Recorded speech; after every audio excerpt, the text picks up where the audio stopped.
At 48, Corwin had learned to carry grief like an old coat, worn, familiar, and always there. Every Sunday morning, he and his 7-year-old daughter Naomi visited the cemetery on Maple Hill, placing fresh daisies on his late wife's grave. It was their routine, their way of keeping her memory alive. But one Sunday everything changed. As they approached the familiar headstone, Corwin noticed something that made him stop in his tracks.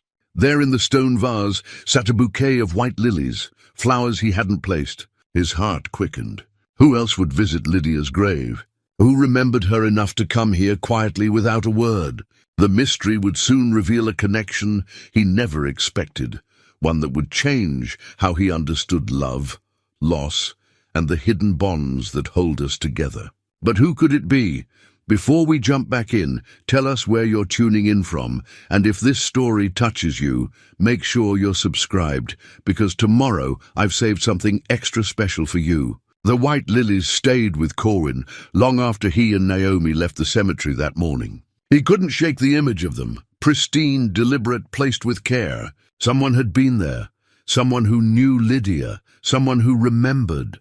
3 years had passed since Lydia's death, and Corwin still measured time in befores and afters. Before, he'd been an architect with a growing reputation, designing homes that married function with beauty. Before, he'd wake to Lydia's laughter echoing through their kitchen, the smell of coffee mingling with whatever she was baking. Before, life had made sense. After was different. After meant single parenthood, reduced work hours, and a constant ache that settled somewhere between his chest and throat. After meant learning to braid Naomi's hair from YouTube videos, burning dinner more often than not, and lying awake at night, wondering if he was doing any of it right. Their home on Sycamore Street still held Lydia everywhere. Her books lined the shelves in the living room, their spines creased from repeated readings. The garden she'd planted bloomed faithfully each spring, roses, lavender, and black-eyed Susans that required more attention than Corwin knew how to give. Photographs covered the mantel and walls, frozen moments of a life that felt increasingly distant. In their bedroom, tucked in a small wooden box on his nightstand, Lydia's wedding ring caught the morning light. He couldn't bring himself to move it, couldn't imagine a day when opening that box wouldn't make his breath catch. Naomi was 7 now, and sometimes Corwin saw Lydia so clearly in her it hurt. The same dark curls that refused to be tamed, the same thoughtful way of tilting her head when processing something new. But Naomi also carried the weight of loss in ways no child should. She was quieter than other kids her age, more careful with her words, as if she'd learned early that life was fragile and required gentle handling. "Daddy?" Naomi's voice broke through his thoughts as they drove home from the cemetery. She sat in the back seat, her small hands folded in her lap. "Who do you think left those flowers?" Corwin glanced at her in the rearview mirror. "I don't know, sweetheart. Maybe Mommy has a friend we don't know about." The innocence of it struck him. A friend we don't know about. The phrase suggested mystery without malice, curiosity without suspicion. Children understood the world in simpler terms. "Maybe," he said softly. At home, his sister Beverly was waiting on the porch, a casserole dish in her hands. She did this often, showed up unannounced with food, with help, with the kind of steady presence that kept Corwin tethered to the world. Beverly was 3 years older, practical where he was creative, grounded where he tended to drift. "You're late," she said, though her tone held no reproach. "Church run long?" "Cemetery," Corwin replied, unlocking the door. Naomi darted inside, heading straight for her room. Beverly followed him to the kitchen, setting the casserole on the counter. "You go every week, Cor, that's good, but what?" She hesitated, choosing her words carefully. "I worry about you. About both of you. You're stuck." The word landed heavily. Was he stuck? Or was he simply honoring his wife's memory the only way he knew how? "I'm managing," he said. "Managing isn't living." Beverly touched his arm, her expression soft with concern. "Lydia wouldn't want you frozen like this." He wanted to argue, to defend himself, but the white lilies flickered in his mind. Someone else remembered Lydia, someone else visited her grave. The thought was both comforting and unsettling. That evening, after Naomi was asleep, Corwin stood at his bedroom window, looking out toward the distant hill where the cemetery lay. The wooden box on his nightstand drew his eye. He opened it, lifting Lydia's ring, feeling its weight. He'd given it to her 12 years ago, watching her eyes fill with tears as he slipped it onto her finger. Now it was just an object, a symbol of something that had been. He thought about Lydia's illness, how quickly it had consumed her. 6 months from diagnosis to death. Aggressive, the doctors had said, as if that word explained the devastation. She'd been 42, vibrant and full of plans. They were going to renovate the kitchen.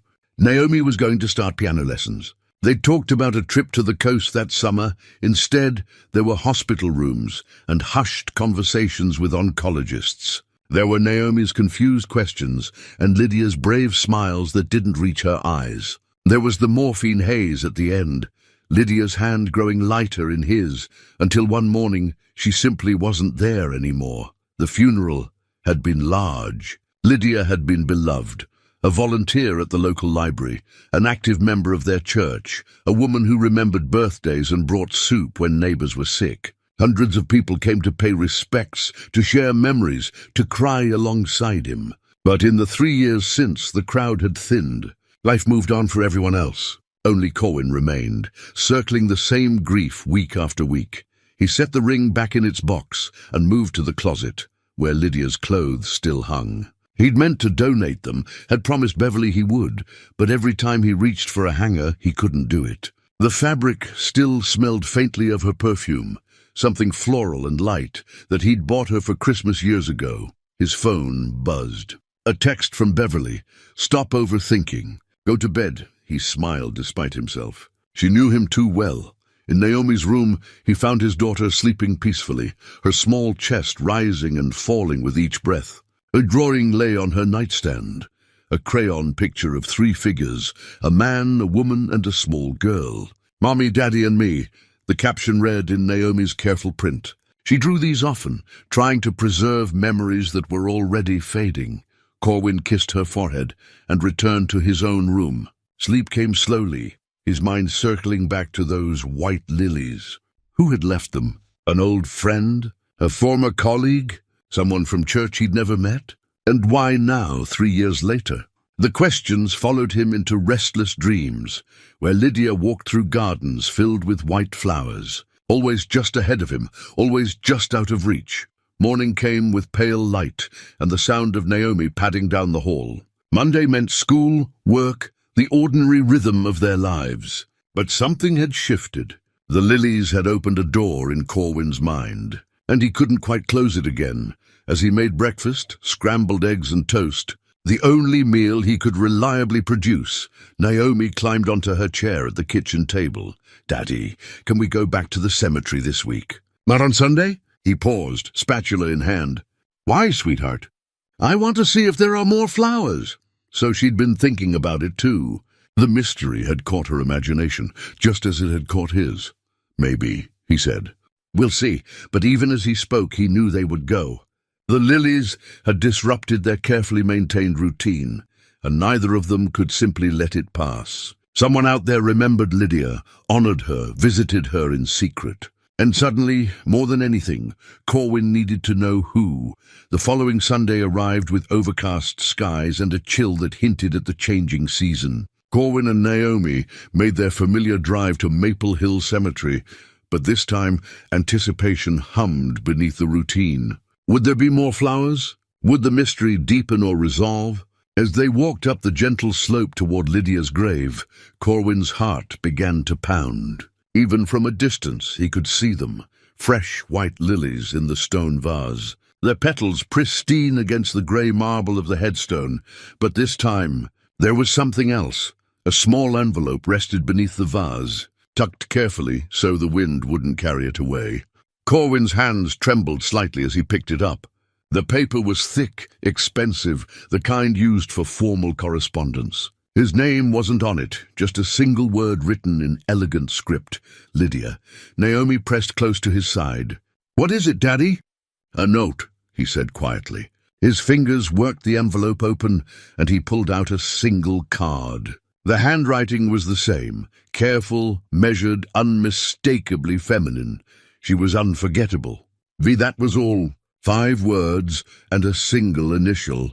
But those words hit Corwin like a physical blow. V, who was V? And why did they feel entitled to leave messages at his wife's grave?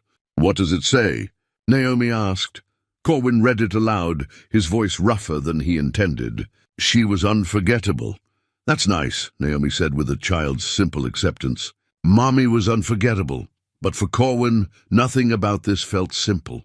A stranger was visiting Lydia's grave, leaving flowers, writing notes. Someone who signed with just an initial, as if Lydia would have known immediately who it was.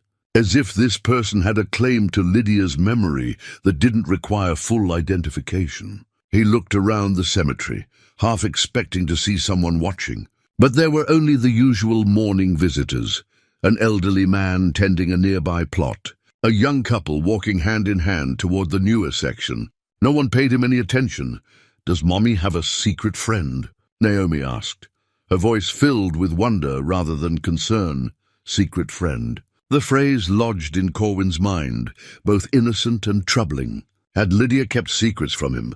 Had there been parts of her life he'd never known about? He knelt beside the grave, placing their daisies next to the lilies. The contrast struck him, his simple grocery store flowers beside these elegant, clearly expensive blooms. Even in death someone was outdoing him. "I don't know, sweetheart," he said finally. "But I'm going to find out." On the drive home, Corwin's mind raced. V, who did they know with that initial? His thoughts immediately went to Lydia's address book, still in the drawer of her nightstand. Surely the answer was there. At home, he went straight to the bedroom, while Naomi settled in front of the television. The address book was small, leather-bound, filled with Lydia's neat handwriting. He flipped through the pages, scanning names. Valerie, Vernon, Vincent, but none of them seemed right. These were distant relatives, old co-workers, people who had sent cards after the funeral and then faded back into their own lives. Then he remembered Lydia's college yearbooks, stored in boxes in the attic. If this was an old friend, someone from before he'd known her, the answer might be there. The attic was dusty and cramped, filled with the accumulated debris of their life together. He found the boxes labeled college and pulled them down, sneezing as dust motes swirled in the dim light. Inside were yearbooks from State University, dated 25 years ago. He opened the first one, turning pages until he found Lydia's sophomore year photo. She looked impossibly young, her face unlined, her smile bright with possibility. The girl in that photo had no idea what waited for her. Marriage, motherhood, illness, death? He scanned the index, looking for names beginning with V. There were several: Vivian Sterling, Victor Bradford, Veronica Hayes. Wait, he'd been instructed not to use Hayes. He scanned again: Vivian Sterling, Victor Bradford, Veronica Ashwood. He flipped to their photos, studying faces, trying to imagine which of them might have meant enough to Lydia to visit her grave decades later. Vivian Sterling's face stopped him. Something in her smile, in the warmth of her eyes, suggested a depth of feeling. The caption beneath her photo listed her activities: student council, debate team, volunteer corps. A serious student then. Someone who cared about things. Corwin kept digging through the boxes. Beneath the yearbooks were photo albums, their pages thick with memories of Lydia's college years. He found pictures of her with groups of friends, laughing at parties, studying in the library. And there, appearing again and again, was Vivian Sterling. The two of them had their arms around each other in photo after photo, their faces close, their expressions radiating joy. In one picture, they sat on a dorm room bed, wearing matching sweatshirts, making silly faces at the camera. The ease between them was obvious. This wasn't just an acquaintance or casual friend. This was someone Lydia had been close to, someone who mattered. On the back of one photo, Lydia had written in her distinctive hand, "V and me, junior year. Best friends forever, best friends forever." But Corwin had never heard Lydia mention a Vivian. In 12 years of marriage, through countless conversations about her past, her college years, her old friends, he couldn't recall that name ever coming up. Why? He took the photo downstairs and called Beverly. She answered on the third ring, sounding breathless. "Did I catch you at a bad time?" he asked, just finishing a run. "What's up?" "Did Lydia ever mention someone named Vivian?" "Vivian Sterling?" There was a pause. "Vivian? That name sounds familiar, but I can't place it." "Why, I found more flowers at the grave, with a note this time. Signed with just V, flowers again. Core, I think it might be this Vivian person." They were close in college. Really close, from what I can see in the photos. But Lydia never talked about her. Beverly was quiet for a moment. When she spoke, her voice was careful. People drift apart. Maybe they had a falling out. Then why is she visiting the grave now? Why the flowers, the note? I don't know. But you sound upset. Upset didn't quite capture it. Corwin felt unmoored, as if the ground beneath him had shifted. For 3 years, he'd been the keeper of Lydia's memory, the one who honored her, the one who made sure she wasn't forgotten. And now this stranger, this Vivian, was intruding on that sacred space. "I want to know who she is," he said. "I want to know what she meant to Lydia." "Be careful," Beverly warned. "Sometimes the past is better left alone." But Corwin couldn't leave it alone. That night, after putting Naomi to bed, he sat at the kitchen table with the photo of young Lydia and Vivian, studying it. These two women had clearly loved each other in the way that young friends do, intensely, completely, with the certainty that nothing would ever come between them, yet something had.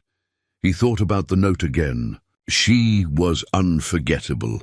Not she is unforgettable, but was, past tense, as if acknowledging that Lydia was gone, that this was a memory being honored rather than a presence being celebrated.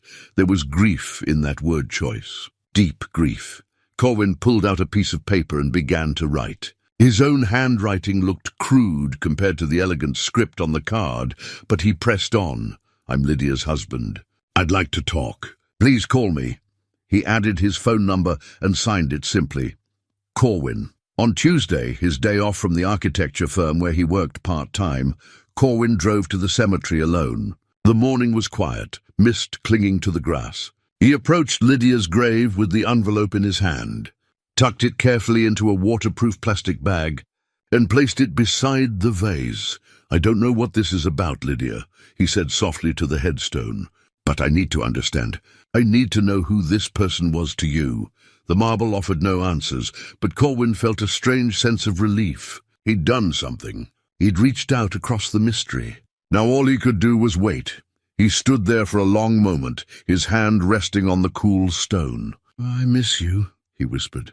"Every single day I miss you." The wind picked up, rustling through the nearby trees, and Corwin turned to leave. Behind him, Lydia's grave stood quiet and still, holding its secrets close, waiting to see if the past would finally speak. 3 days passed with no response. Corwin checked his phone obsessively, willing it to ring. He drove by the cemetery twice, resisting the urge to stop and check if his note was still there. At work, he found himself staring at blueprints without seeing them, his mind circling endlessly around that single initial V, Vivian, a best friend Lydia had somehow erased from her life. On Wednesday morning, Corwin called in sick to work. It wasn't entirely a lie.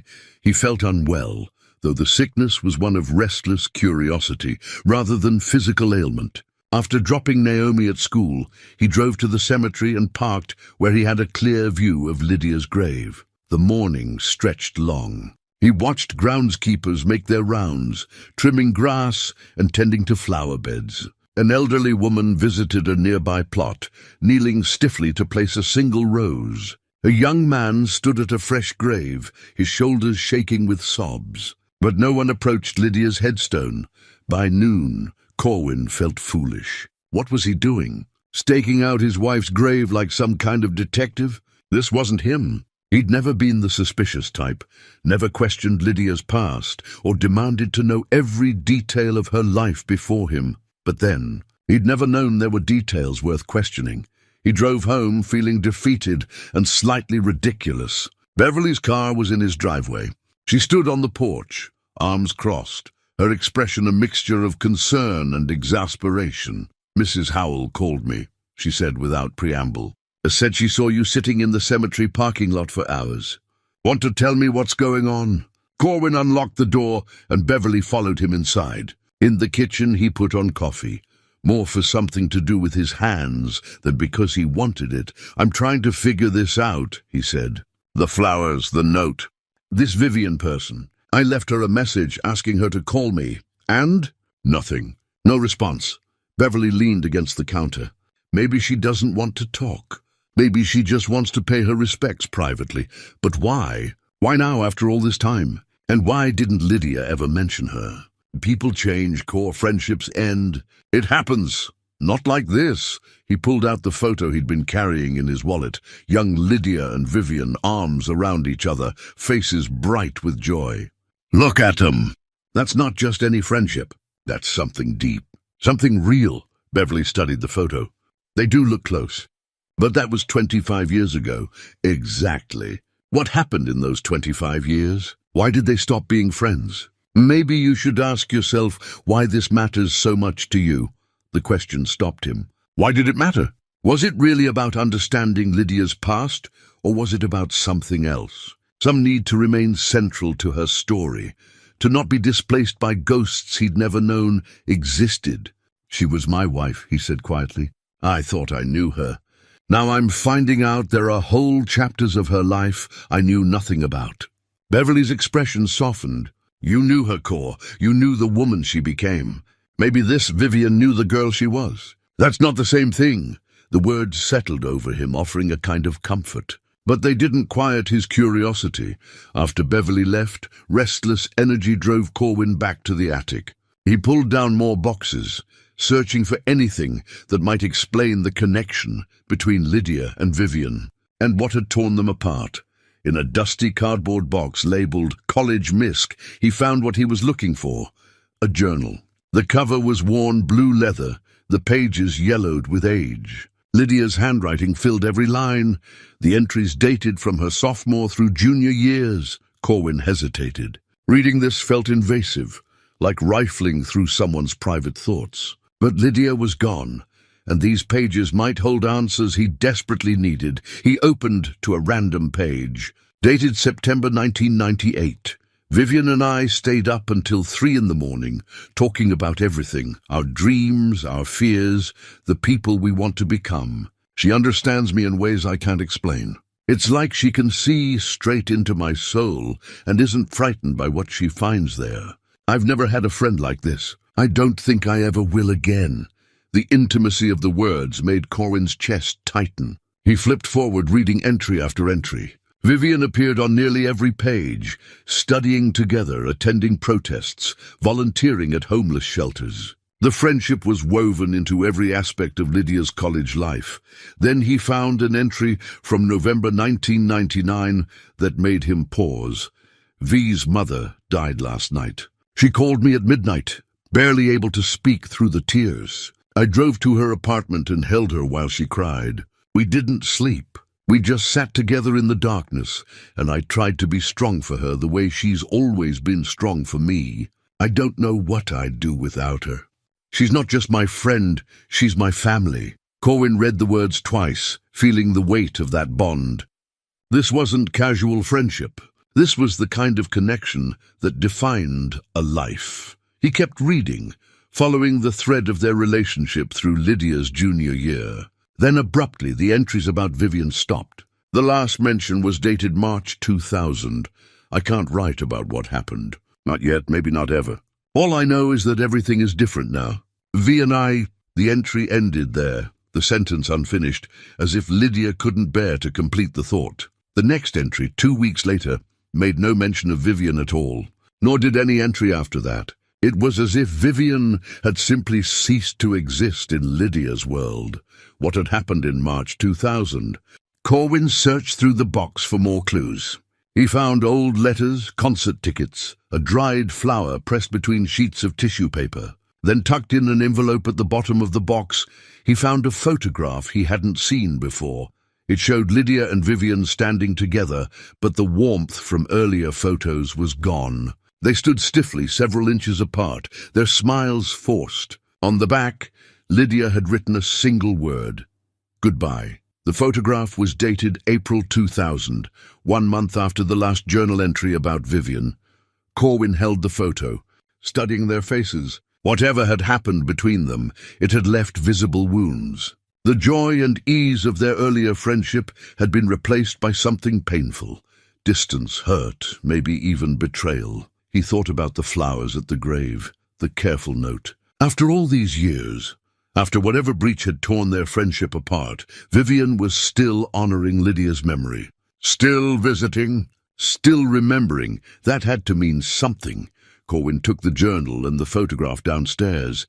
He sat at the kitchen table, reading through the entries again, trying to piece together the story. But Lydia had been too heartbroken or too private to record the details. The answer remained hidden, locked in the past. His phone rang, startling him. Unknown number.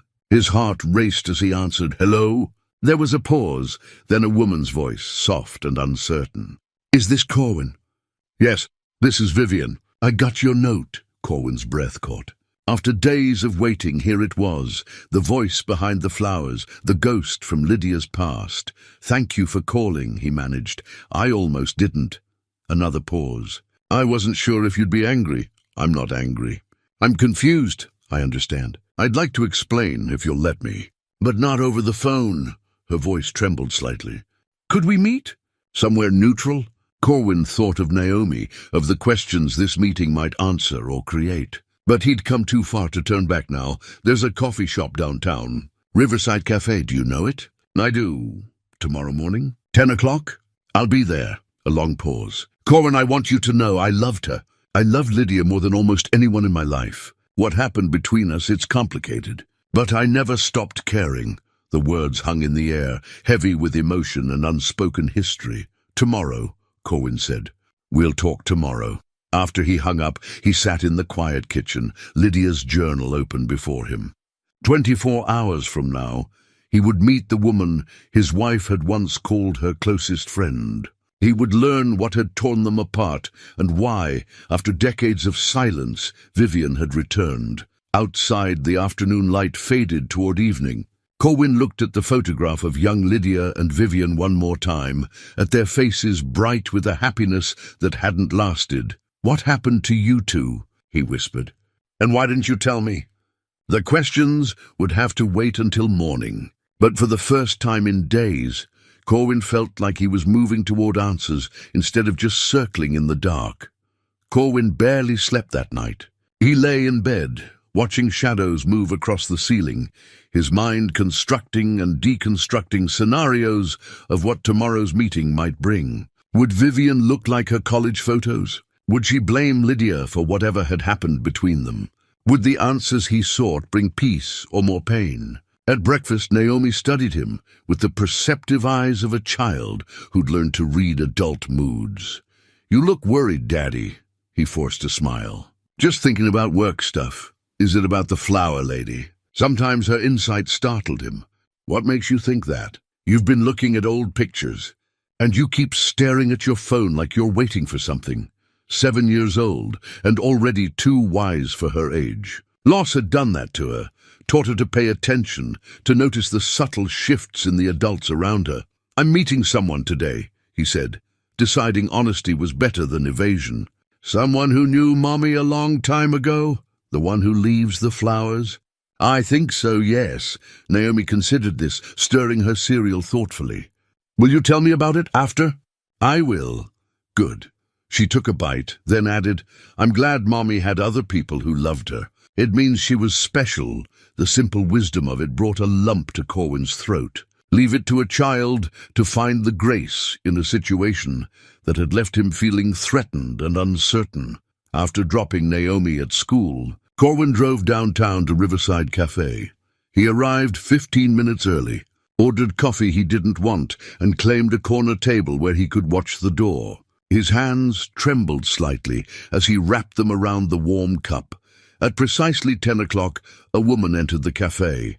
She was in her mid-40s, slender, with auburn hair touched with grey at the temples. She wore simple clothes, jeans and a navy sweater, and carried herself with a tentative grace, as if uncertain of her welcome. Her eyes scanned the room, found him, and something in her expression shifted. Recognition, yes, but also apprehension. She approached slowly. "Corwin?"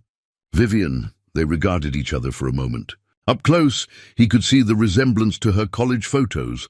The same kind eyes, the same gentle curve to her mouth. But age and experience had written themselves across her features in fine lines, and a wariness that spoke of hard-won lessons. "Thank you for meeting me," she said, sliding into the chair across from him. "Thank you for calling." An awkward silence settled between them. Vivian ordered tea from a passing server, then turned her attention back to Corwin. Her hands fidgeted with a napkin, folding and refolding it. "I don't know where to start," she admitted. "The flowers," Corwin said. "Start with why you've been leaving them." Vivian nodded, seeming to gather herself. "I moved back to town 2 years ago. I'd been living in Seattle for almost 20 years. When I came back, I learned about Lydia's death. I was devastated. I hadn't seen her in so long, hadn't spoken to her, and suddenly she was just gone. You didn't know she was sick." "No, we'd lost touch completely." Pain flickered across her face. "I went to the cemetery to pay my respects, and I just kept going back. At first it was once a month, then every few weeks, eventually every Sunday. It became a ritual, I suppose. A way to maintain a connection I'd lost years ago. Why didn't you reach out while she was alive?" The question hung between them, heavy with accusation. Vivian's eyes filled with tears. "Pride, shame, fear, take your pick. What happened between us?" She paused, struggling with the words. "I hurt her, Corwin. I hurt her badly, and I was too much of a coward to face what I'd done. What did you do?" She took a shaky breath. 23 years ago, my mother died. Lydia and I were in our junior year of college. Mom's illness had drained what little money my family had. The medical bills were crushing. I was about to drop out of school because I couldn't afford tuition. Corwin waited, sensing there was more. Lydia offered to help. She'd been working part-time, had some savings. She loaned me $5,000, a fortune to us back then. She insisted it was a gift, but I promised to pay her back. I was so grateful. I thought it would buy me time to finish school, to get on my feet. Vivian's hands twisted the napkin more forcefully now, but things got worse instead of better. I fell into depression after Mom died. My grades slipped. I started making bad decisions. I met someone, a guy who seemed charming at first but turned out to be using me. I loaned him money trying to help, and he disappeared with it. Suddenly I had nothing, and I owed Lydia everything. She would have understood, Corwin said quietly. I know that now. But at 21, drowning in grief and shame, I couldn't face her. I avoided her calls, made excuses. Eventually I just disappeared, transferred to another school, moved away, cut all ties. It was easier than admitting what a mess I'd made of my life. The story settled over Corwin like a weight. He thought of Lydia's journal entries, the abrupt end to mentions of Vivian. This was what had caused it. Not betrayal exactly, but abandonment born of shame. Lydia tried to find you, he said. Vivian looked up sharply. What? Corwin pulled out the faded photograph he'd found, the one with goodbye written on the back. I found her college journal, and some letters. She tried to reach out years later. Sent a letter to your childhood home. I never got it, Vivian whispered. My father moved after Mom died. Sold the house. I never knew. From his jacket pocket, Corwin produced a photocopy he'd made of one of Lydia's journal pages. He debated whether to bring it, but something told him Vivian needed to see it. Vivian took the paper with trembling hands and read aloud, I miss V every single day. I don't understand what happened, but I hope she's okay. I hope she knows I would have forgiven her anything. She was my sister in every way that mattered. A sob broke from Vivian's throat. She pressed her hand to her mouth, tears streaming down her face. Other patrons glanced their way, but Corwin didn't care. He reached across the table and placed his hand over hers. She loved you, he said simply. Whatever happened, she never stopped loving you. I wasted so much time, Vivian choked out. So many years I could have had with her. And now she's gone. They sat in silence while Vivian composed herself. The server brought her tea, and she wrapped both hands around the cup as if seeking warmth. Tell me about her, Vivian said finally. Tell me about the life she had. The woman she became, so Corwin did. He told her about meeting Lydia at an architecture conference 10 years ago, how her laugh had caught his attention across a crowded room. He described their courtship, their wedding, Naomi's birth. He spoke of Lydia's volunteer work at the library, her garden, her kindness to neighbors and strangers alike. She was exactly who she wanted to be, Corwin said.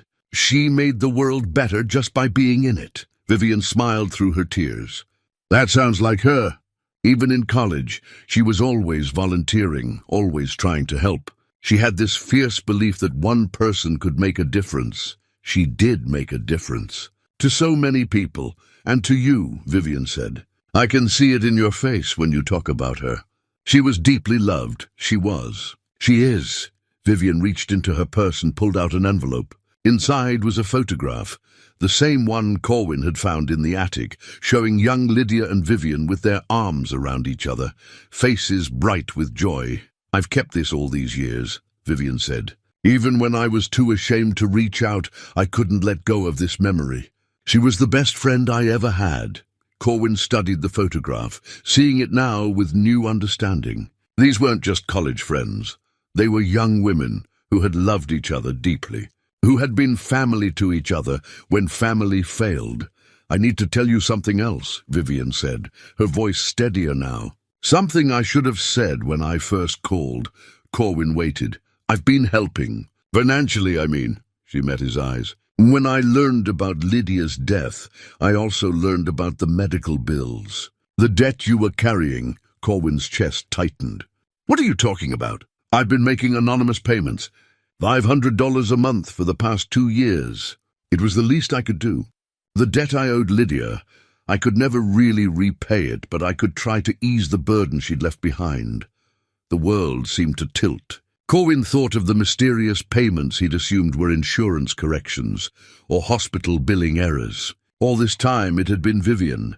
You've been paying my bills. His voice came out strangled. I finally got my life together. Good job, financial stability. The money didn't matter to me, not the way it would have mattered to you and Naomi. I hope you're not angry. Angry?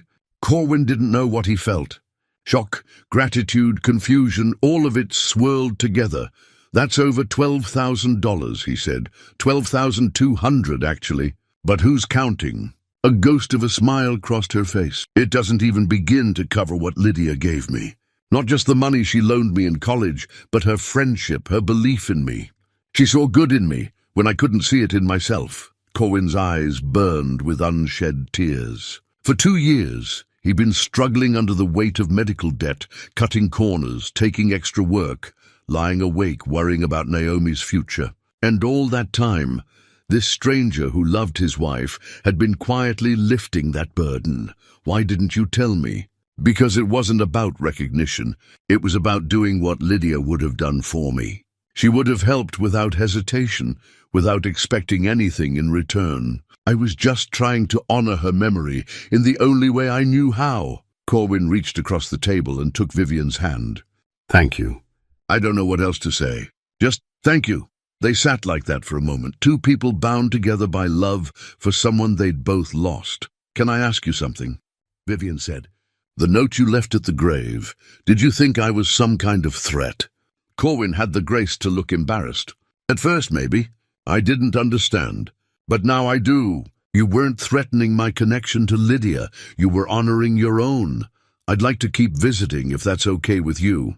It's more than okay. But Vivian, he paused, gathering courage. I'd like you to meet Naomi. I'd like her to know who you are, who you were to her mother. Vivian's eyes widened. Are you sure? Lydia would want it. And I think Naomi would too. She's been curious about the flower lady since the beginning. A genuine smile broke across Vivian's face, the first real one since they'd sat down. I'd love that. I'd be honored. They made plans to meet at the cemetery the following Sunday, all three of them. As Corwin stood to leave, Vivian caught his arm. I have one more thing to give you, she said. She reached into her purse and pulled out a sealed envelope, yellowed with age. I found this in my mother's belongings after she died. It arrived after we'd moved, and the post office returned it to sender, but somehow it ended up in Mom's things. I think the address was forwarded, but it all got mixed up. I only found it a few months ago. Corwin took the envelope. The return address was their old house on Sycamore Street. The handwriting was unmistakably Lydia's. She did try to reach you, he said softly. She did. I just wish I'd known. Vivian stood, gathering her things. I'll see you Sunday, Corwin. And thank you for giving me a chance to be part of this, even now. After she left, Corwin sat alone with the envelope. He opened it carefully, unfolding the letter inside. It was dated 15 years ago, 10 years after Vivian and Lydia had lost touch. The letter read, "Dear V, I don't know if this will reach you, but I had to try. I've thought about you so often over the years, wondered where you are and if you're happy. I want you to know that I forgave you a long time ago. Not that there was really anything to forgive.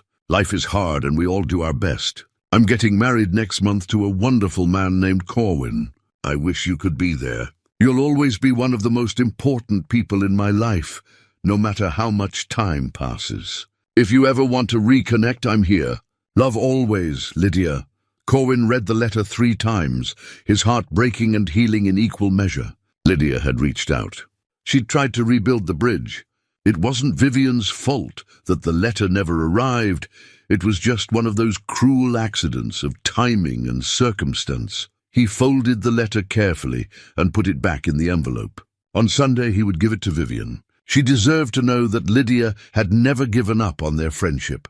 As he drove home, Corwin felt something shift inside him. The mystery of the flowers had led him not to betrayal or secrets, but to grace, to a love that had survived decades of separation, to a friendship that death itself couldn't erase. Lydia's life had been bigger than he'd known, filled with more love and connection than one person could hold. And somehow that made him love her even more. The days between Tuesday and Sunday moved with strange slowness. Corwin found himself thinking constantly about the upcoming meeting, imagining how Naomi would react to Vivian, how Vivian would handle meeting Lydia's daughter for the first time. He told Naomi about the meeting on Wednesday evening after dinner. They sat together on the porch swing, watching fireflies blink in the gathering dusk. "So the flower lady has a name," Naomi said thoughtfully. "Vivian, that's right. And she was Mommy's best friend a long time ago. Why didn't they stay friends?" It was the central question, wasn't it? Sometimes life gets complicated. They lost touch, and by the time they both realized they wanted to reconnect, too much time had passed. That's sad. It is. But Vivian never forgot Mommy. That's why she leaves the flowers. Naomi was quiet for a moment, her small hand finding his. "Is she nice?" "I think so. She seems like someone who cares deeply. Then I want to meet her." Sunday morning arrived with clear skies and mild temperatures. Corwin dressed carefully, though he couldn't have said why it mattered. Naomi wore her favorite dress, the blue one with white flowers that Lydia had bought her the year before she died. "I want to look nice for Mommy's friend." Naomi explained. They arrived at the cemetery early, and Corwin was surprised to find Vivian already there, kneeling beside Lydia's grave, with fresh white lilies in her hands. She looked up as they approached, and Corwin saw uncertainty flash across her face. "Vivian," he said gently. "This is Naomi." Vivian stood slowly, her eyes filling with tears as she looked at the little girl. "Oh," she breathed. "You have your mother's eyes." Naomi stepped forward with the directness of childhood. "Do you really remember my mommy from when she was young?" "I do. We were best friends." "What was she like?" Vivian smiled through her tears. "She was brave and kind and funny. She made everyone around her feel special. And she had the most beautiful laugh. It sounded like music." "Daddy says that too," Naomi said with satisfaction. As if this confirmed Vivian's credentials, they stood together around the grave, an unlikely trio bound by love for the woman they'd all lost. Corwin placed their usual daisies beside Vivian's lilies, and Naomi added a handful of dandelions she'd picked along the path. "Mommy always said dandelions were wishes," Naomi explained to Vivian. "So I'm giving her wishes." "That's perfect," Vivian said softly. They sat on the grass. Vivian had brought a blanket, as if anticipating they might stay a while. And Vivian began telling stories. She spoke of midnight study sessions and spontaneous road trips, of protests they'd attended together and dreams they'd shared about changing the world. Naomi listened with rapt attention, absorbing these glimpses of a mother she'd never known as a young woman. Corwin found himself equally captivated. These weren't the stories he knew. These were pieces of Lydia that had existed before him, that had shaped the woman he'd loved. "Tell me about the time with the squirrel," Naomi prompted, pointing to a story Vivian had just started. "Oh, the squirrel."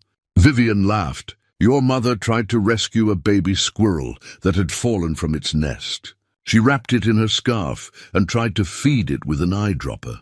She named it Professor Nutkins and was convinced she could raise it to adulthood. What happened?" Naomi asked.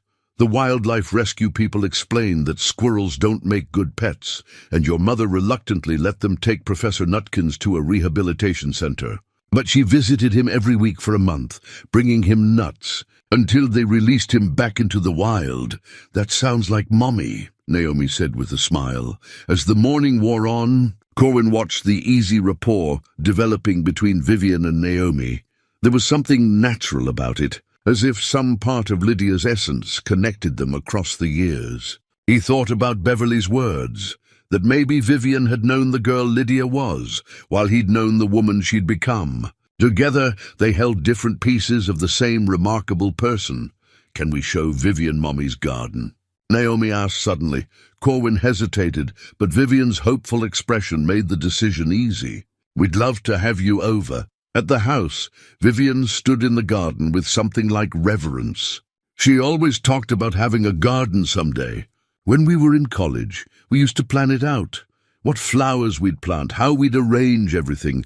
She planted roses for love," Naomi recited, clearly repeating something Lydia had told her. "And lavender for peace, and black-eyed Susans for happiness."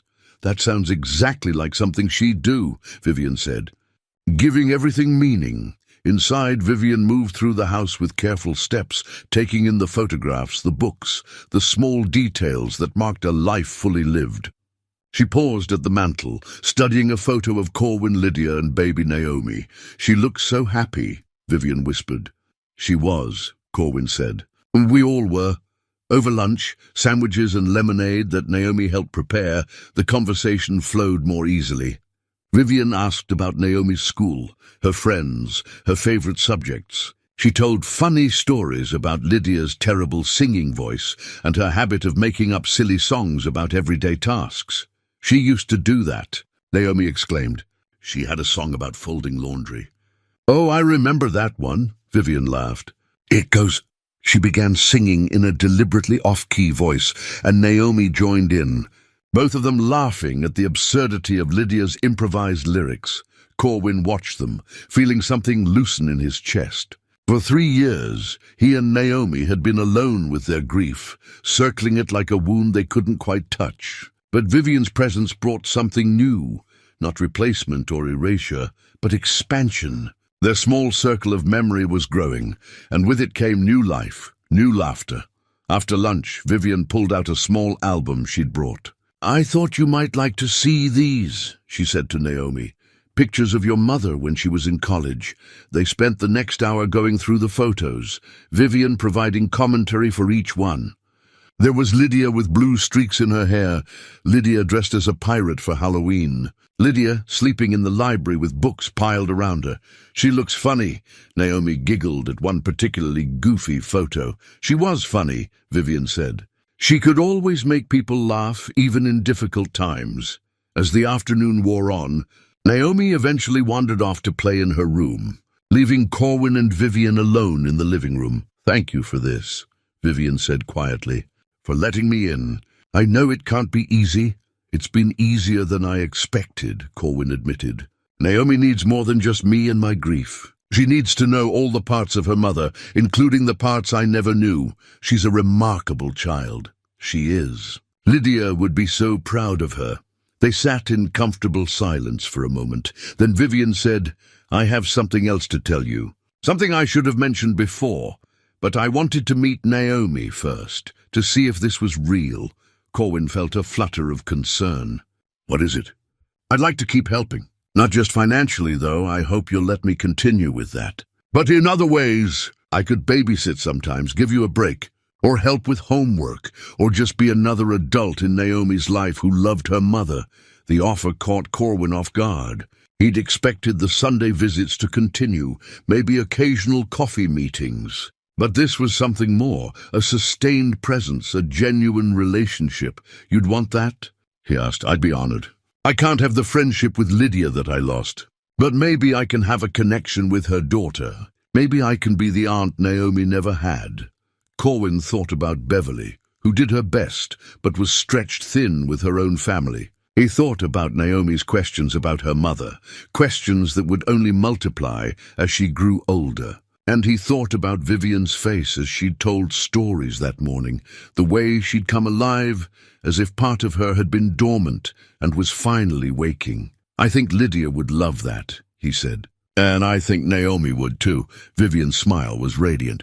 Really, really.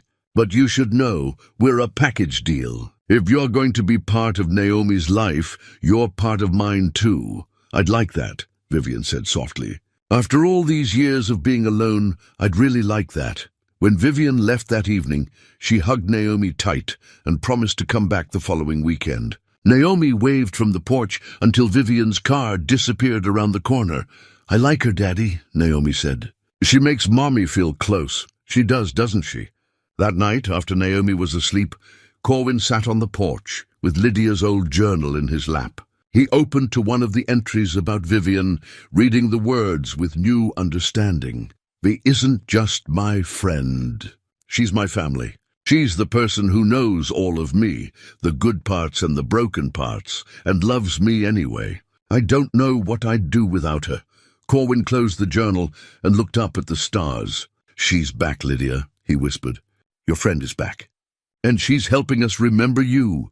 The night was quiet, but somewhere in that silence, Corwin felt a sense of rightness, as if pieces were finally falling into place. The weeks that followed brought a rhythm Corwin hadn't experienced in years, a sense of life expanding rather than contracting. Vivian became a regular presence in their lives, stopping by on Wednesday, evenings to help Naomi with homework and joining, them for Sunday cemetery visits, followed by brunch at a small diner near the church. Beverly noticed the change. Immediately. "You seem lighter," she said one Saturday when she stopped by with groceries. She found Corwin in the kitchen, actually humming as he prepared dinner. "What's gotten into you?" "Nothing. Just a good week." Beverly leaned against the counter, studying him with the shrewd perception of an older sister. "This is about that Vivian woman, isn't it?" Corwin set down the knife he'd been using to chop vegetables. "She's been helpful. With Naomi especially. It's nice to have another adult around who understands what Lydia meant to us." "Uh-huh." Beverly's tone was neutral, but her eyes were sharp. "Just be careful, Cor." "Careful of what?" "Of confusing gratitude with something else." The implication hung in the air. Corwin felt heat rise to his face. "It's not like that. Vivian was Lydia's friend. She's helping us honor her memory. I know. I'm just saying grief can be complicated, and loneliness even more so." After Beverly left, Corwin found himself thinking about her words. Was he developing feelings for Vivian? He examined his emotions carefully, like turning over stones, to see what lived beneath. There was gratitude, certainly, and appreciation for how good she was with Naomi, but was there something more? He pushed the thought away. It was too soon, too complicated. Vivian was Lydia's friend, a connection to his wife's past. That's all it could be. On Wednesday evening, Vivian arrived with a large box tucked under her arm. "What's that?" Naomi asked, immediately curious. "Something I thought you might like to see." Vivian set the box on the dining room table and opened it carefully. Inside were more photo albums, letters, small mementos from her college years with Lydia. "I've been going through my storage unit," she explained. "Turns out I kept more than I realized." They spent the evening sorting through memories. There were concert tickets from shows Lydia and Vivian had attended together, dried flowers pressed between book pages, funny greeting cards they'd exchanged. Each item told a story, and Vivian shared them all with Naomi's eager participation, but there was one envelope she hesitated over. Corwin noticed her fingers trembling slightly as she picked it up, then set it down again. "What's in that one?" he asked gently. Vivian met his eyes. "A letter I never sent. Written a long time ago after everything fell apart between us. Can we read it?" Naomi asked innocently. Vivian looked to Corwin, who nodded. "If you're comfortable sharing it." She opened the envelope and pulled out several pages, yellowed with age and covered in her handwriting. Her voice shook as she began to read. "Dear Lydia, I don't know if you'll ever see this letter. Part of me hopes you won't, because it means facing how badly I failed you. I've started this letter 100 times, and I can never find the right words. I'm sorry doesn't begin to cover it. I was drowning, and instead of reaching for the life preserver you threw me, I dragged you down with me. The money was never really about the money. It was about my inability to accept help, to accept love, to believe I deserved either. You saw the best in me, and I couldn't stand the weight of that vision. So I ran. I ran from your kindness because I didn't know how to live up to it. I ran from your friendship because I didn't believe I deserved it. And now I'm alone, and it's exactly what I earned. I hope you're happy, Lydia. I hope you found someone who appreciates how extraordinary you are. I hope you're building the beautiful life we used to talk about. And I hope—" Vivian's voice broke. She paused, gathering herself. "I hope someday you can forgive me for not being strong enough to stay." The silence that followed was heavy with emotion. Naomi had tears in her eyes, though Corwin doubted she understood all the nuances of what she'd heard. "Why didn't you send it?" Corwin asked softly. "Because I was still a coward. It's one thing to write the truth, another to actually share it. By the time I had the courage, I'd lost track of where Lydia was. And then more years passed, and it seemed too late." Corwin reached across the table and took the letter from her hands. He read it himself, seeing the raw pain in every line, the self-recrimination, the profound loss. "She forgave you," he said. "You know that, right? The letter I showed you at the cafe, she'd already forgiven you years before she died. I know. But that almost makes it worse. All those years I wasted, convinced I was unforgivable." Naomi, with the directness of childhood, said, "But you're here now. Isn't that what matters?" From the mouths of babes, Corwin thought. "She's right, you know. You can't change the past, but you're here now. For both of us." Vivian wiped her eyes. "Thank you. Both of you, for letting me be here." That night, after Vivian had gone home and Naomi was asleep, Corwin found himself in the attic again. He pulled down the box containing Lydia's college things and searched until he found what he was looking for. An envelope he'd noticed before but hadn't opened. Inside was a letter in Lydia's handwriting, addressed to Corwin but never given to him. The date was from just weeks before her death, written in the hospital during one of her clearer days. His hands shook as he unfolded the pages. "My dearest Corwin, I'm writing this because there are things I need to say while I still can. Things I might not have the strength or clarity to say later. First, know that loving you and building a life with you has been my greatest joy. You and Naomi are everything to me. But I need to tell you about someone else who was important to me, someone I've never properly talked about. Her name was Vivian. In college, she was my best friend, my chosen sister, the person who knew me better than anyone. We lost touch due to circumstances too painful and complicated to fully explain, but I never stopped missing her. If you're reading this after I'm gone, I want you to know something. Don't let grief make you isolate yourself. Don't let fear of forgetting me keep you from living. You're young enough to find love again, to build new connections, to create new joy. That's not betrayal, it's life. And if by some miracle Vivian ever finds her way back into your world, please be kind to her. She was broken when I knew her, carrying burdens I couldn't help her with. But she had the biggest heart, and she deserved so much better than what life gave her. I hope she found peace. I hope she found healing. And if you meet her, tell her I forgave her long ago. Tell her I missed her every day. Tell her she was loved. This isn't goodbye, my love. I'll always be with you and Naomi in every memory, every laugh, every moment of joy you find. Don't mourn me so hard that you forget to live. Promise me that. Promise me you'll find happiness again. All my love, always, Lydia. Corwin read the letter 3 times, tears streaming down his face. Lydia had known. She'd anticipated this somehow.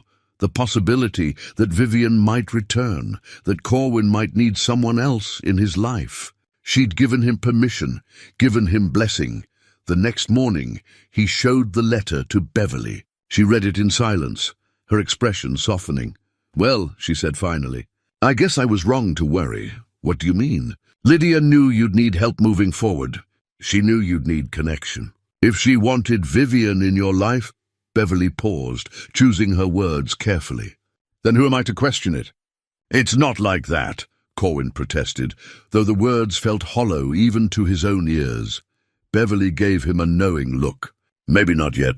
But Cor, you're allowed to live. You're allowed to find joy again. Lydia clearly wanted that for you."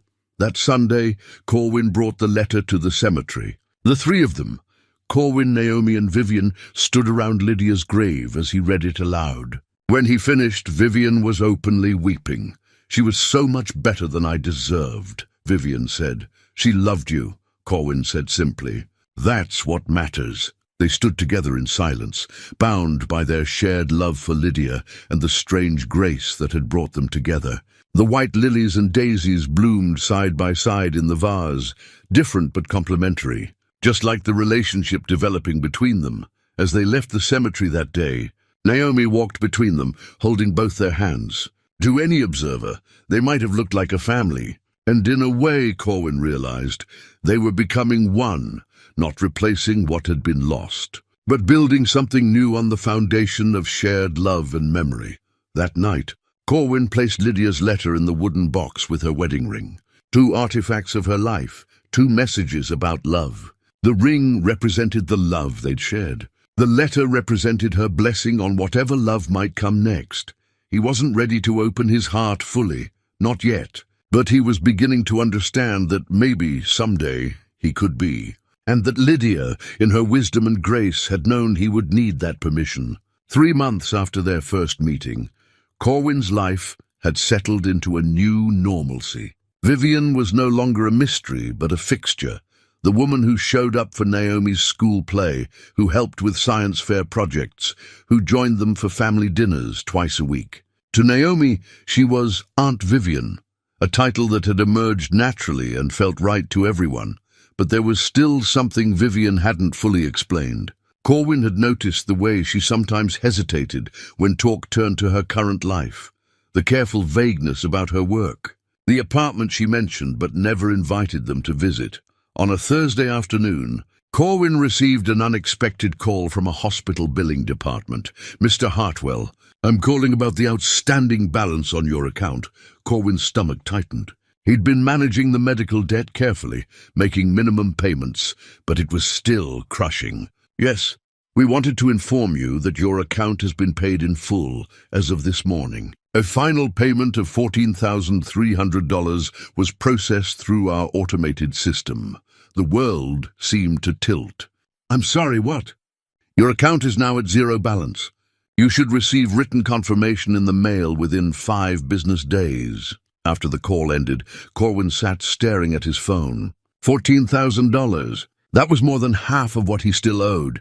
Combined with the monthly payments he'd been assuming were billing corrections, it meant someone had paid nearly $30,000 toward his medical debt. Someone, but he knew exactly who. That evening, after Naomi was in bed, Corwin called Vivian. "We need to talk," he said without preamble. A pause. "What's wrong?" The hospital called. "My account is paid off." Silence on the other end. "Vivian, you can't do this. You can't just pay my debts without telling me. Can we talk in person?" Her voice was small, almost frightened. "Please?" She arrived 20 minutes later. Corwin met her at the door, and the guilt on her face confirmed everything. They sat in the living room, the space between them thick with tension. "How long?" Corwin asked. "How long have you been making these payments?" "Since I came back to town." "Since I learned about Lydia's death and the bill she'd left behind. That's over 2 years. How much have you paid in total? Vivian looked at her hands. $29,400. The number hit him like a physical blow. That's a small fortune, Vivian. Why didn't you tell me? Because it wasn't about recognition or gratitude. It was about making amends the only way I knew how. Corwin stood, pacing the room. This is too much. Way too much, is it? Vivian's voice gained strength. She loaned me $5,000 when I desperately needed it. I never paid her back. This doesn't even begin to cover the interest over all these years. That's not how friendship works. She never expected. I know she didn't expect it. That's what made it worse. She gave without expecting anything, and I took without ever giving back. Corwin stopped pacing. So this is about you. About easing your guilt. The words came out harsher than he'd intended, but he saw them land. Vivian flinched as if struck. Maybe, she admitted quietly. Maybe it started that way. But Corwin, I watched you struggle. I saw you working extra hours, saw the worry lines deepen around your eyes.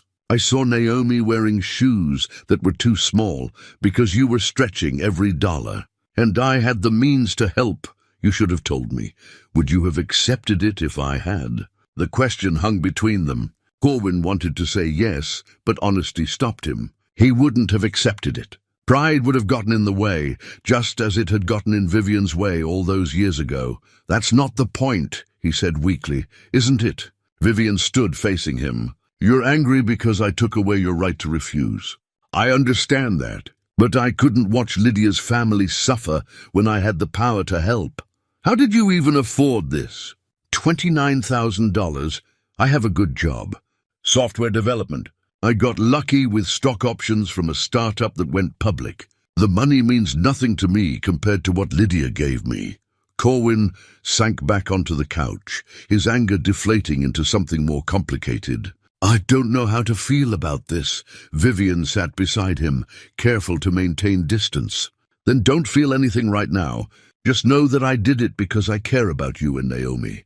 Not just because of Lydia, though that's part of it, but because you matter to me. Both of you. The words settled over him, heavy with meaning beyond their surface. Corwin looked at her, really looked at her, and saw something he'd been trying not to acknowledge. The way her eyes softened when she looked at him. The gentle care in every gesture. The way she'd woven herself into their lives, not as a ghost from the past, but as a presence in the present. Vivian, he said carefully, what are we doing here? She understood the real question beneath his words. I don't know. I didn't plan any of this. I came back to honor Lydia's memory, and instead I found... She paused, searching for words. I found a life I didn't know I wanted. A family I didn't think I deserved. I'm not ready for this. For anything beyond friendship, I know. And I'm not asking for more. But I need you to understand. I'm not going anywhere. Whatever this is, whatever it becomes, I'm here. They sat in silence, the weight of unspoken feelings filling the space between them. Finally, Corwin said, no more secret payments. If you want to help, we talk about it first. Agreed, agreed. And Vivian, thank you. I'm angry that you did this without telling me, but I'm also... His voice caught. I'm so grateful. You've given us breathing room I didn't think we'd ever have. She reached over and took his hand, the gesture simple and warm. That's all I wanted. For you and Naomi to have some peace. After she left, Corwin sat alone in the dark living room. He thought about the money, about Vivian's sacrifice, about the complicated tangle of gratitude, obligation, and something deeper he wasn't ready to name. He went to the bedroom and opened the wooden box on his nightstand. Lydia's ring gleamed in the dim light. Beside it lay her letter, the one giving him permission to move forward. Is this what you meant? He whispered. Is this what you wanted for me? The ring offered no answer, but somehow Corwin felt a sense of rightness settling over him. Vivian wasn't replacing Lydia. She was her own person, carrying her own history, her own pain and joy. But she fit into their lives in a way that felt natural, inevitable even. He wasn't ready to fall in love. But he was beginning to understand that he might be ready to let himself be loved. And maybe that was enough for now. The next day he took Naomi aside. You know how Aunt Vivian has been helping us? Uh-huh. She did something very generous. She helped pay for some of the bills from when Mommy was sick. Naomi's eyes widened. Really? That's a lot of money. It is. And I want you to understand how special that is. Not everyone would do something like that because she loved Mommy. Yes, and because she loves us too. Naomi considered this with her usual thoughtfulness. Does that mean she's really family now? Not just pretend family? Corwin pulled his daughter close. I think so, sweetheart. If that's okay with you. It's more than okay, Daddy. I think Mommy would be happy out of the mouths of babes, Corwin thought again. His 7-year-old daughter understood Grace better than he did. That Sunday, the three of them stood at Lydia's grave together. Corwin had brought something special, a photograph of all three of them from Naomi's recent birthday party, all smiling, all genuinely happy. I want to leave this here, he said. So Mommy can see how we're doing. Vivian's eyes filled with tears. Are you sure? I'm sure. This is our family now. All of us, including Lydia, the past and the present together. They placed the photo beside the flowers, secured in a weatherproof frame. In the picture, Naomi stood between Corwin and Vivian, her arms around both of them, her smile radiant. It captured something true, not a replacement for what had been lost, but an acknowledgement of what was being built. As they left the cemetery, Naomi took both their hands again. Can we get ice cream? Absolutely, Vivian said, with sprinkles. Is there any other way? Corwin watched them banter, feeling something unlock in his chest. The weight he'd been carrying for 3 years wasn't gone, but it had shifted. He wasn't alone anymore. Neither was Naomi. They had Vivian, this unexpected gift from Lydia's past, who had somehow become essential to their future. The mystery of the white lilies had led him here, to acceptance, to healing, to the possibility of joy again. And though the journey wasn't finished, Corwin finally felt like he was walking towards something rather than just away from loss. 6 months after the revelation about the payments, autumn arrived with its familiar palette of gold and crimson. Corwin stood in his kitchen, watching through the window as Vivian taught Naomi how to rake leaves into piles to jump in. Their laughter drifted through the glass, and he felt a warmth that had nothing to do with the coffee in his hands. Beverly had been right, though he'd never admit it out loud. His feelings for Vivian had deepened beyond gratitude or friendship. He found himself thinking about her at odd moments, the way she tucked her hair behind her ear when concentrating, her quiet laugh, the gentle strength in how she handled Naomi's questions about death and memory. But acknowledging those feelings meant confronting them, and Corwin wasn't sure he was ready. The doorbell rang, pulling him from his thoughts. He opened it to find a delivery person with a registered letter. The return address made his stomach drop. It was from Lydia's old law firm, where she'd worked before Naomi's birth. Inside was a formal letter and a sealed envelope. Dear Mr. Hartwell, during our recent office renovation, we discovered a personal item belonging to your late wife in our secure storage.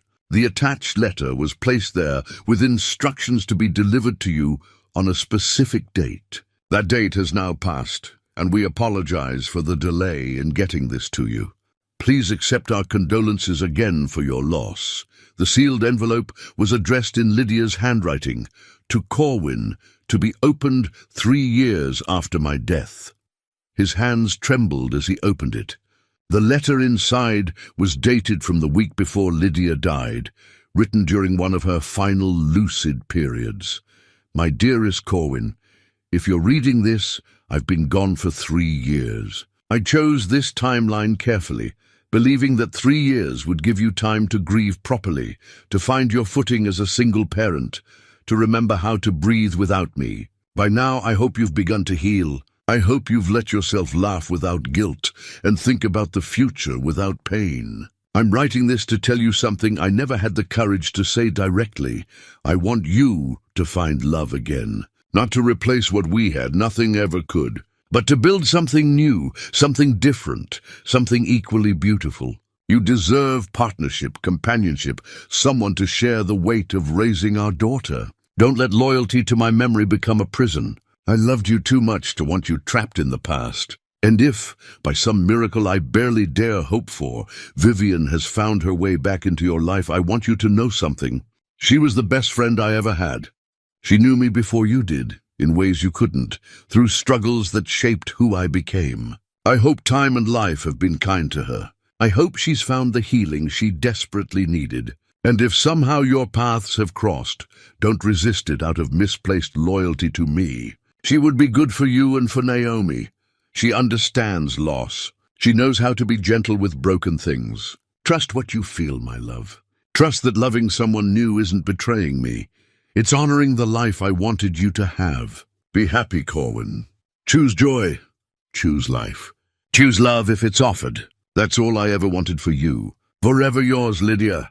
Corwin read the letter 3 times, tears streaming down his face. Outside, Vivian and Naomi were still playing, oblivious to the earthquake happening in his chest. Lydia had known. Somehow she'd known or hoped or wished that Vivian would return. And she'd given him explicit permission. No, more than permission. She'd given him her blessing, her encouragement, her loving push toward the future.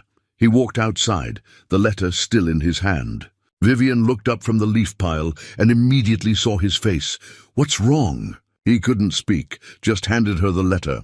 She read it standing there with Naomi building a leaf fort nearby. When she finished, her face was wet with tears. She knew, Vivian whispered. She hoped we'd find each other. She did. They stood facing each other, 3 feet apart, but connected by something far stronger than proximity. Years of grief, guilt, and fear stood between them. But so did Lydia's love, her wisdom, her generous heart that wanted happiness for the people she'd loved most. Corwin, Vivian said softly, I need to tell you something I've been too scared to say. You don't have to. Yes, I do. She took a breath. I love you. Not because you were Lydia's husband, though that's how we met. Not because I'm trying to recapture something from the past. But because you're kind and patient and the best father I've ever seen. Because you make me want to be better. Because when I'm with you and Naomi, I feel like I've finally found my way home. Corwin's heart pounded. Vivian, you don't have to say anything back. I just needed you to know. Whatever happens next, you should know you're loved. He looked at her, this woman who'd been a mystery, then a ghost from the past, then a friend, and now something infinitely more precious. He thought about Lydia's letter, her explicit blessing. He thought about the last 3 years of grief and the slow, painful process of learning to live again. I love you too, he said, the words feeling both terrifying and exactly right. I've been fighting it, feeling guilty about it, but I do. I love you. The space between them evaporated. They moved together, and when their lips met, it felt like coming home and setting sail at the same time. The kiss was gentle, reverent, acknowledging all they'd lost and all they'd found. Ew! Naomi's voice broke through. Are you kissing? They pulled apart, laughing through tears. Naomi stood with her hands on her hips, a perfect imitation of Beverly when she was being stern. Maybe, Corwin said. How do you feel about that? Naomi considered seriously. I think it's okay. Aunt Vivian makes you happy. And Mommy would want you to be happy, out of the mouths of babes. Again and always, his daughter understood grace better than anyone. That evening, after Naomi was asleep, Corwin and Vivian sat on the porch swing, her head on his shoulder, his arm around her waist. What happens now? She asked. I don't know. But I know I don't want to do it without you. No more running away. No more running away, he promised. For either of us. They sat in comfortable silence, watching stars emerge in the darkening sky. Somewhere Corwin imagined Lydia was smiling. She'd given him so much in life. Love, partnership, a beautiful daughter. And even in death, she'd given him one more gift. Permission to love again, and the perfect person to love. The white lilies had been the beginning. But this was the continuation of a story that death couldn't end, only transform. Lydia's love had brought them together. Now their own love would carry them forward. Thanksgiving arrived with an invitation that made Corin's stomach flutter with nerves. Beverly was hosting the family dinner, and she'd insisted he bring Vivian. It's time everyone met her properly, Beverly had said. Not as Lydia's old friend, but as part of your life. Part of our family. The morning of Thanksgiving, Corwin woke early to find Naomi already dressed in her nicest outfit, a burgundy dress that Beverly had bought her the previous week. "I want to look special," Naomi explained. "For Aunt Vivian's first real family dinner." The phrase struck him, first real family dinner, as if all the meals they'd shared before had been rehearsals. And this was opening night. Vivian arrived at noon, carrying a homemade apple pie and wearing a simple green dress that brought out the warmth in her eyes. She looked nervous, her fingers fidgeting with her car keys. "You okay?" Corwin asked as she stepped inside. "Terrified," she admitted. "What if they don't accept me? What if they think I'm trying to replace Lydia?" "They won't, and you're not." He took her hand. "You're just being yourself. That's enough." Beverly's house was already full when they arrived. Extended family crowded the living room. Cousins, aunts, uncles, all the connections that made up the fabric of Corwin's life. The conversation paused when they entered, all eyes turning to Vivian. Beverly stepped forward, taking charge as always. "Everyone, this is Vivian Sterling. She was Lydia's best friend from college, and she's become very important to Corwin and Naomi." The phrasing was diplomatic, leaving room for people to draw their own conclusions. Corwin appreciated his sister's tact. The initial awkwardness gave way to Beverly's excellent hosting. She kept conversation flowing, made sure Vivian was included, and gently steered around any potentially uncomfortable topics. By the time they sat down to dinner, the tension had eased considerably. Naomi claimed the seat next to Vivian, her small hand reaching over to squeeze Vivian's under the table. The gesture didn't go unnoticed by the other family members. During dinner, Corwin's Aunt Pauline, Beverly's mother-in-law, known for her directness, asked the question everyone was thinking. "So, Vivian, how did you and Lydia lose touch, if you were such good friends?" The table went quiet. Vivian set down her fork carefully. "I made mistakes," she said honestly. "I was young and struggling, and instead of accepting Lydia's help with grace, I ran from it. By the time I realized what I'd lost, too many years had passed. But you came back," Aunt Pauline observed. "I did. Too late to tell Lydia I was sorry, but not too late to honor her memory by caring for her family." The simple honesty of it seemed to satisfy the older woman. She nodded and returned to her meal, and the conversation moved on. After dinner, while others were having coffee and pie, Naomi disappeared upstairs. She returned carrying a decorated shoebox. "Aunt Vivian, I want to show you something." They moved to a quieter corner of the living room. Naomi opened the box reverently. Inside were treasures, photographs of Lydia, pressed flowers from cemetery visits, drawings Naomi had made, small mementos that meant everything to a child trying to hold on to fading memories.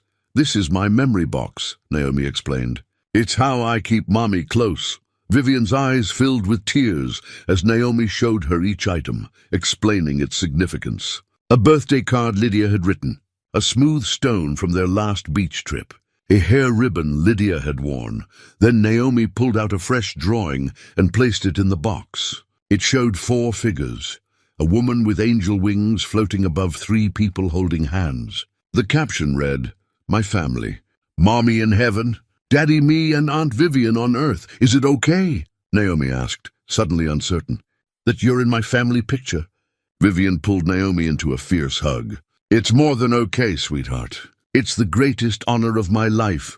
Corwin watched from across the room, his heart so full it ached. This was it, the moment when past and present merged completely, when Vivian stopped being a visitor in their lives and became permanent family. Beverly appeared beside him, following his gaze. "She's good for both of you." "She is. Lydia would approve, you know.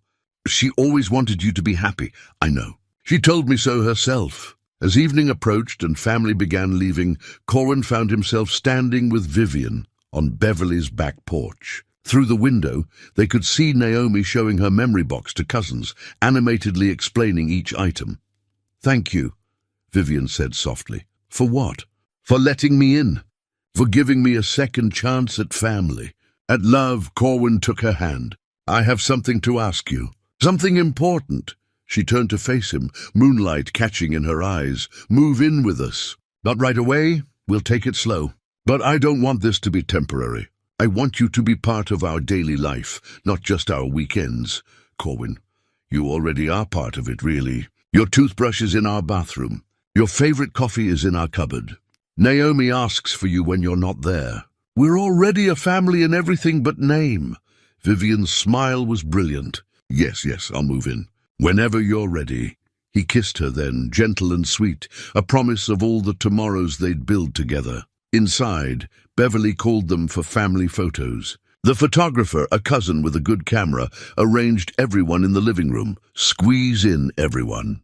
There was a moment of hesitation about where Vivian should stand. Then Naomi solved it by grabbing Vivian's hand and pulling her to stand between herself and Corwin. The flash captured them, Corwin with his arm around Vivian, Naomi beaming between them, all three connected by love and loss and the grace to begin again. Spring arrived with warmth and renewal. It had been 1 year since Corwin first discovered the white lilies, 1 year since mystery had transformed into blessing. Today marked another milestone, the installation of a special memorial at Lydia's grave. Corwin had commissioned a granite bench to be placed near the headstone, a permanent spot where visitors could sit and remember. The inscription had taken weeks to finalize, but he'd finally found the right words. Remembered in love, honored in life. Below that, in memory of Lydia, beloved by many, forgotten by none. Vivian and Naomi stood beside him as the stoneworkers finished the installation. The bench was beautiful, smooth grey granite with gentle curves, positioned to face the headstone while offering a view of the surrounding trees. It's perfect. Daddy, Naomi said. Several others had come for the informal dedication. Beverly, of course, and Mrs. Howell from their neighborhood. Patricia from the library where Lydia had volunteered. A small gathering of people whose lives Lydia had touched. When the workers finished, Corwin stepped forward. He'd prepared a few words, written and rewritten them a dozen times. Now standing before the people who'd loved his wife, the prepared speech felt inadequate. He spoke from his heart instead. Lydia taught me that love doesn't end when someone dies. It transforms, it evolves, it finds new ways to express itself. This bench represents that truth. It's not just a place to mourn, it's a place to remember with joy, to feel close to someone we miss, to honor a life that meant everything to us. His voice caught, and Vivian's hand found his, squeezing gently. Vivian brought Lydia's memory back to life for us in ways I didn't know were possible. She reminded me that Lydia wasn't just my wife or Naomi's mother. She was a friend, a volunteer, a woman who touched countless lives. This bench is for everyone who loved her, everyone who still carries her in their hearts. One by one, the others shared brief memories. Beverly spoke of her sister-in-law's terrible cooking attempts and infectious laughter. Patricia described how Lydia had single-handedly organized the library's reading program for underprivileged children. Mrs. Howell told a story about Lydia, helping her plant a garden after her husband died. Then Vivian stepped forward. Lydia was my first real friend. She taught me what it meant to be loved unconditionally, to be accepted with all my flaws and failures.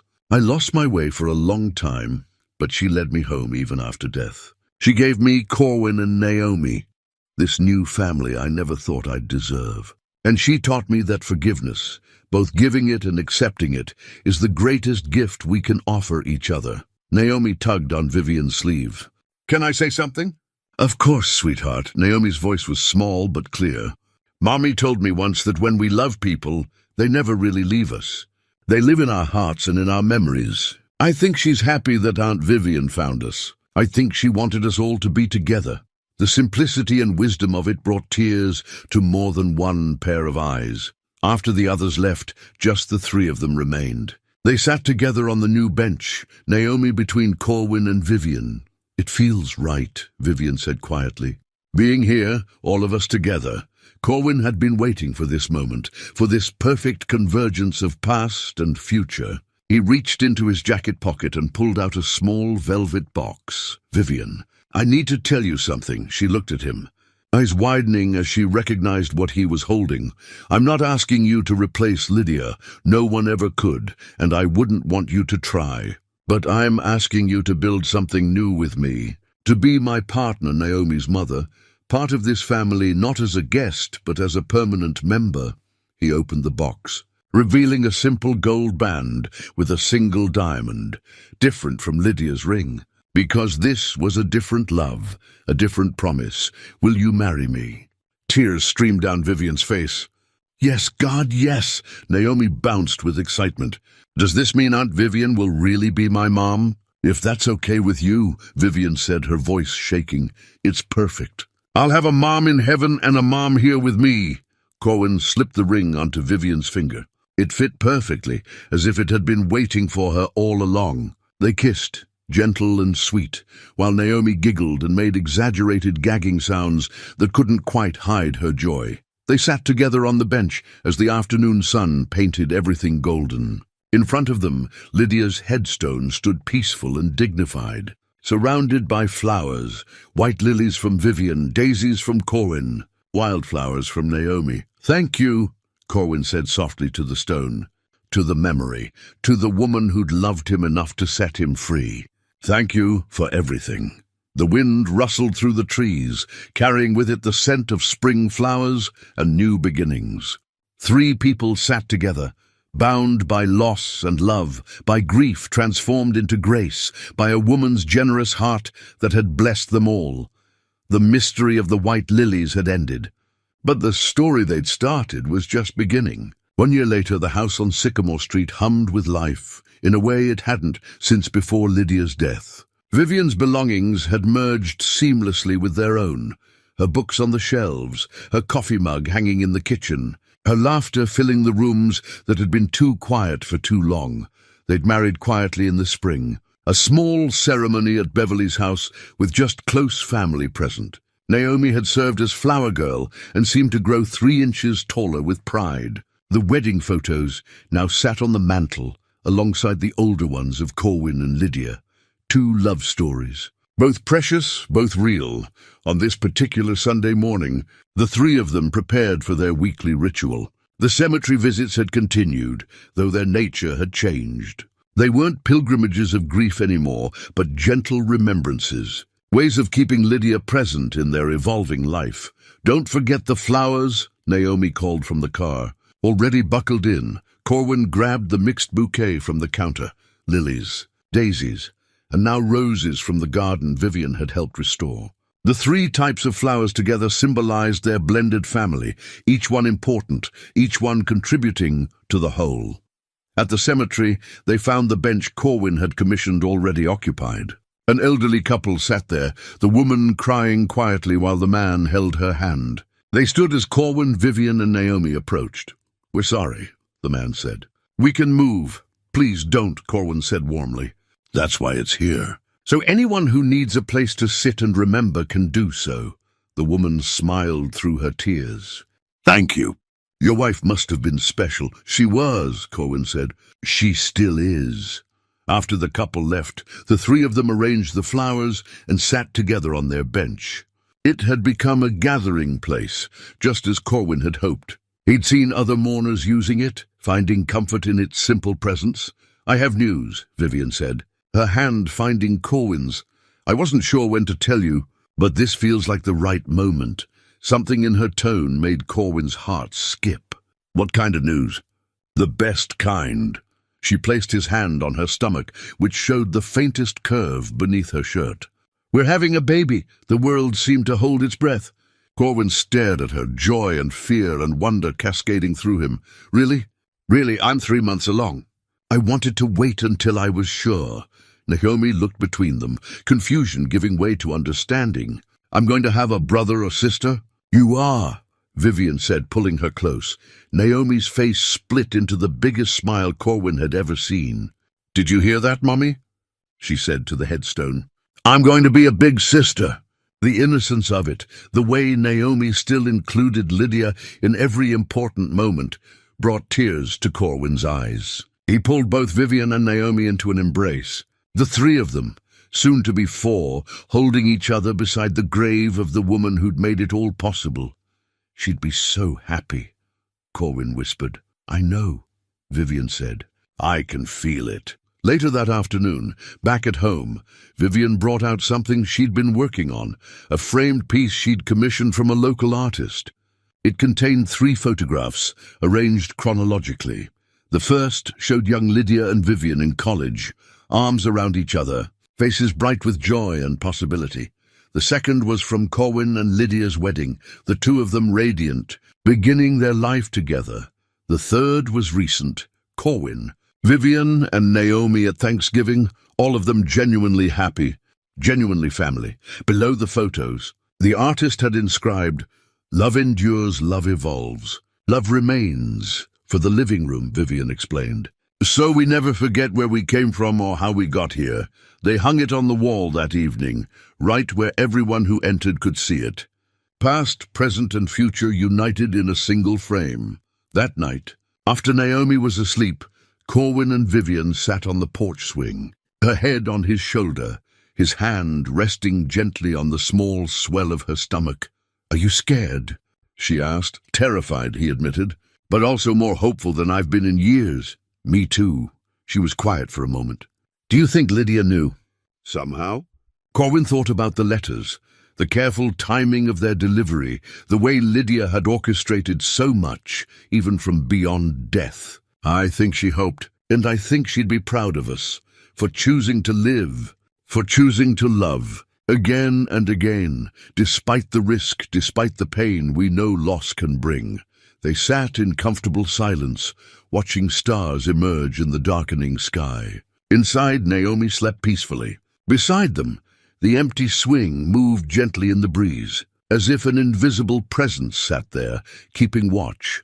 Corwin thought about the journey that had brought them here, from those first mysterious white lilies to this moment of complete peace. He'd started as a man frozen in grief, unable to imagine a future beyond loss. Now he sat with a wife he loved, a daughter who was thriving, and a new life growing that would bind them all together. "Thank you," he said softly, speaking to Lydia, though she wasn't there. Or maybe she was.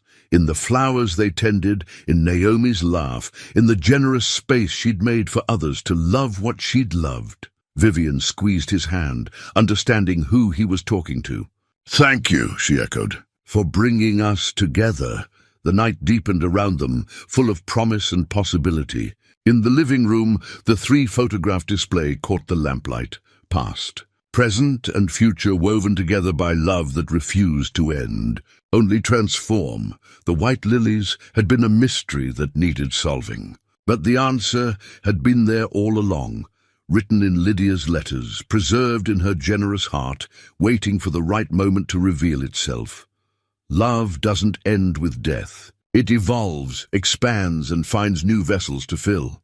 Lydia's love for Corwin had blessed his future. Her love for Vivian had offered redemption. Her love for Naomi had ensured her daughter would never lack for maternal care. And somehow, impossibly, all of that love had brought 3 broken people together and made them whole. Corwin stood, pulling Vivian to her feet. "Come on, let's go to bed." "In a minute." She walked to the mantel, touching the frame with the 3 photographs. "I just want to look at this one more time." He came up behind her, wrapping his arms around her waist, his hands settling over their growing child. Together, they studied the progression of images: friendship, marriage, family. 3 different configurations of love, all connected by one remarkable woman. "She lives on," Vivian whispered. "In all of us." "She does," Corwin agreed. "And she always will." They turned off the lights and headed upstairs, passing Naomi's room where their daughter slept peacefully, clutching the stuffed rabbit Lydia had given her years ago. In the morning, they would tell Beverly about the baby. They would plan and prepare and worry and hope the way all parents do. But tonight, they simply existed in this perfect moment of grace. 2 people who'd found each other through loss, who'd chosen to honor the past by building a future, who'd learned that the human heart has infinite capacity for love, if only we're brave enough to let it grow. Outside, the moon rose over the quiet neighborhood. In the cemetery on Maple Hill, white lilies bloomed beside daisies in a stone vase, tended by love that would never fade. On a granite bench, the inscription caught the moonlight: "Remembered in love, honored in life." And in the house on Sycamore Street, 3 people, soon to be 4, slept peacefully, bound together by a love that had survived death itself and emerged stronger, deeper, more beautiful than ever. The story that began with mysterious flowers had become something greater than anyone could have imagined. Not a tale of replacement or forgetting, but of expansion and inclusion. Not about moving on from loss, but about carrying it forward with grace, allowing it to open doors rather than close them. Lydia's final gift hadn't been the letters or the carefully timed revelations. It'd been the example she'd set in life, to love generously, to forgive completely, to believe that people deserve second chances, and to trust that the bonds we form can transcend even death. That gift kept giving, rippling outward in ways she could never have predicted, but surely would have celebrated. In Corwin's healing, in Vivian's redemption, in Naomi's joy, in the new life growing, connecting past and future in the most tangible way possible. The white lilies would continue appearing at Lydia's grave every Sunday, placed by hands that loved her. The bench would continue offering comfort to strangers and friends alike. The photographs on the mantel would continue telling their story to anyone who looked closely enough to understand. And the family on Sycamore Street would continue living, not despite their loss, but informed by it, deepened by it, made more compassionate and more grateful, because they understood how precious and fragile and absolutely worth fighting for love truly is. This was Lydia's legacy, not just in the daughter she'd raised or the husband she'd loved, but in the family she'd helped create, even from beyond the grave, in proving that love, real love, wants only happiness for those it touches, that letting go and holding on can happen simultaneously, that the past and future need not be enemies, but can dance together in the present moment. As dawn approached, painting the eastern sky in shades of pink and gold, a new day began for the family that loss had scattered and love had reformed. They would face it together, all of them, those who slept and those who watched from beyond, those who lived and those who lived on in memory. And in the quiet morning air, if you listened carefully enough, you might have heard something like laughter, joyful, free, and full of love. The sound of a woman who'd given everything she had and found that her gifts kept multiplying long after she'd gone. The mystery was solved. The healing had begun. And life, beautiful and complicated and absolutely worth living, continued on.